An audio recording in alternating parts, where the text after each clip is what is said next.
I'm Dr. Annalyn Grace Jacinto de Vera, one of the National Marketing Directors of Lifestyles. I'm also a licensed dentist from Bacoor, Cavite. I met Lifestyles October 2017 through a businessman, a family friend namin, who's been taking the products for a very long time. So from there, nagtiwala ako sa kanya kasi that time, ang dami kong sakit because I work 7 days a week. Tapos 3 yung clinic ko. So, meron ako insomnia, gastritis, migraine, tsaka dysmenorrhea. Tinake ko yung products in 2 weeks. Nag-jigger muna ako. Inunti-unti ko muna 2 weeks na address lahat yon.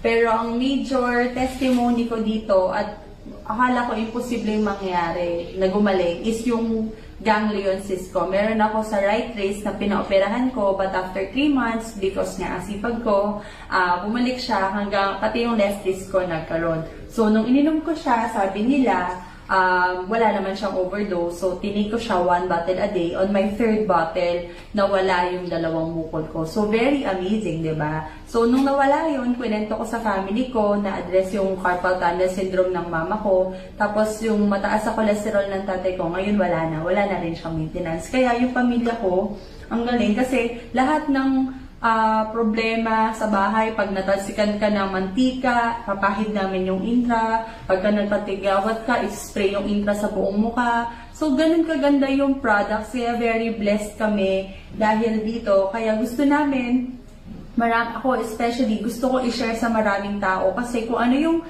blessing na natanggap namin, matanggap din nila. Kaya, kung gusto nyo pa tong malaman, aralin nyo ito, i-take nyo yung products kung mahal mo yung sarili mo, pero kung mahal mo yung pamilya mo, aralin mo tong business kasi sure ako, uunlad ka dito. Yun lang. Thank you and good morning.